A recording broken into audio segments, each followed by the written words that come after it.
Kami dari kelompok PLTA. Perkenalkan, nama saya Muhammad Redo. Dan saya Taufik Rahman Wibowo. Saya Muhammad Wardana. Saya Fikri Kenobi. Saya Yogi Setiawan. Saya Muhammad Rohim Abdul Aziz. Di sini kami akan menjelaskan tentang PLTA. Selamat menyaksikan.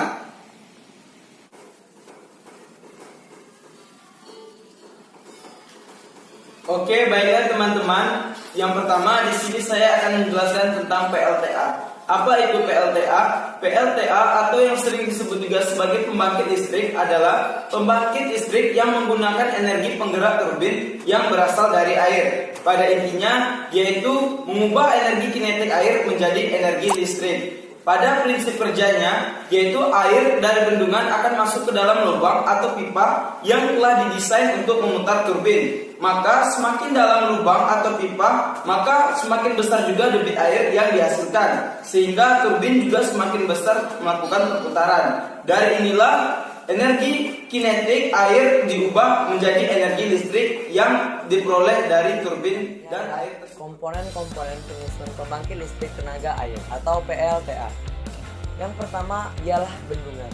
Bendungan berfungsi untuk menampung air dalam jumlah besar karena turbin memerlukan pasokan air yang cukup dan stabil. Selain itu, bendungan juga berfungsi untuk pengendalian banjir. Kebanyakan bendungan ini juga memiliki bagian yang disebut pintu air untuk membuang air yang tidak diinginkan secara bertahap atau berkelanjutan. Selanjutnya yang kedua yaitu adalah turbin. Gaya jatuh air yang mendorong baling-baling menyebabkan turbin berputar. Turbin air kebanyakan seperti kincir angin. Dengan menggantikan fungsi dorong angin untuk memutar bolang-baling digantikan oleh air untuk memutar turbin. Selanjutnya, turbin akan mengkonversikan energi potensial yang disebabkan gaya jatuh air menjadi energi kinetik. Yang ketiga, ialah generator. Alat ini dihubungkan dengan turbin melalui gigi-gigi putar, sehingga ketika baling-baling turbin berputar, generator juga akan ikut berputar.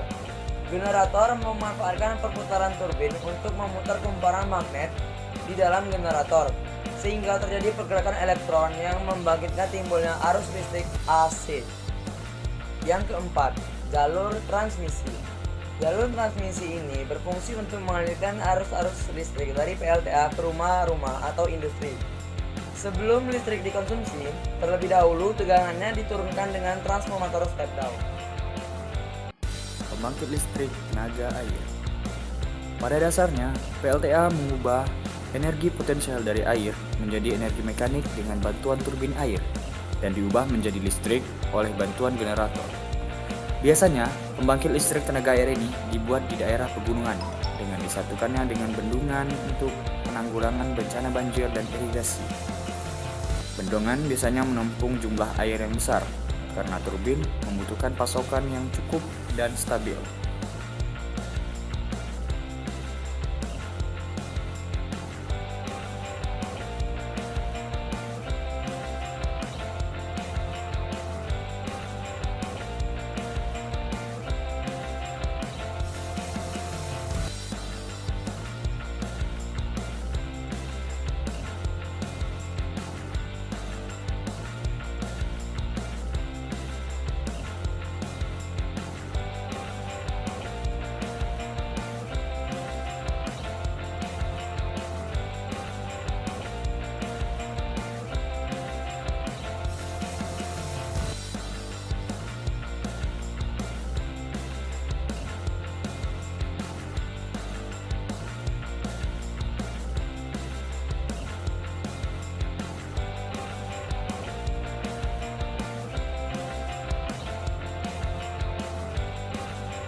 Bendungan biasanya memiliki pintu air yang berfungsi untuk membuang air yang tidak diinginkan agar tidak terjadinya hal yang tidak diinginkan pula.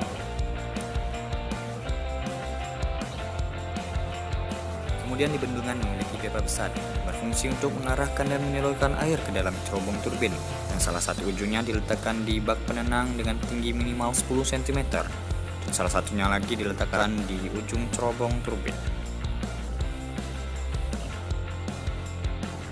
Kemudian pipa udara memiliki fungsi untuk mencegah terjadinya tekanan rendah pada pipa pesat yang dapat mengakibatkan pecahnya pipa pesat. Dan salah satu fungsinya lagi ialah untuk mengeluarkan udara pada pipa pesan.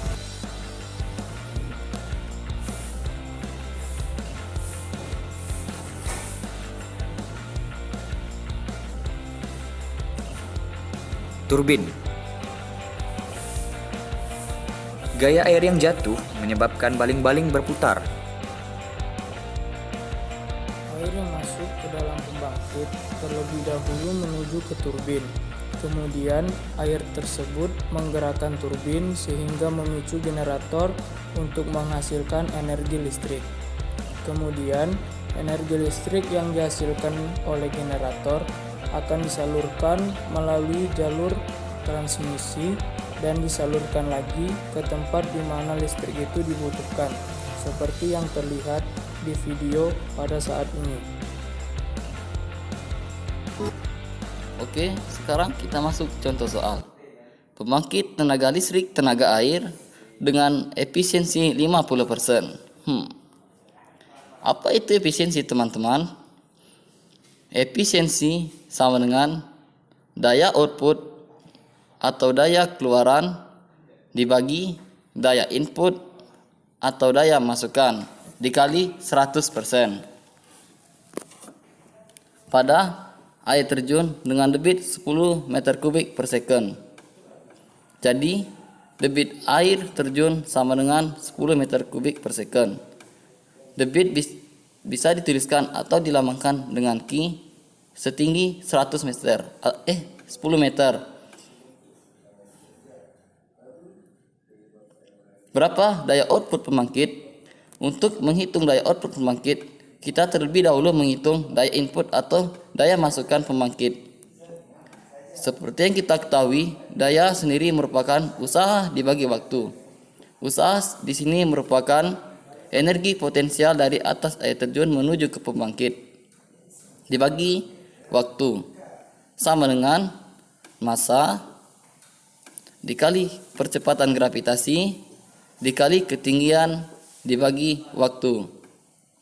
Untuk menghitung massa, kita harus mengingat massa jenis. Massa jenis sama dengan massa per volume. Jadi massa sama dengan massa jenis dikali volume. Q sendiri merupakan volume per waktu. Jadi bisa kita jelaskan bahwa setiap 1 detik terdapat 10 meter kubik air yang mengalir. Massa jenis air sendiri sebesar 1000 kilogram per meter kubik. Jadi besar massa bisa kita langsung hitung, yaitu 1000 dikali 10 sama dengan 10.000.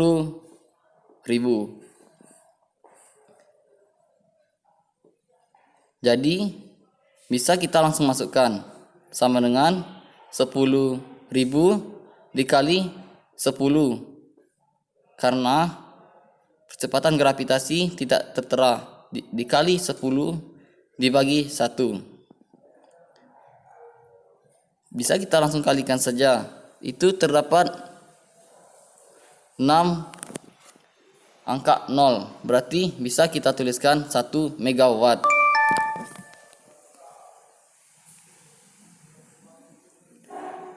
Ini merupakan daya output, daya input. Untuk menghitung daya outputnya bisa kita langsung kalikan, yaitu efisiensi dikali daya input. Efisiensinya sendiri tertera pada soal sama dengan 50% atau 0,5. Sedangkan daya input yang telah kita cari tadi sebesar 1 megawatt. Langsung kita kalikan saja. Daya output sama dengan 0,5 megawatt. Oke. Sekian dari kelompok kami. Wassalamualaikum warahmatullahi wabarakatuh.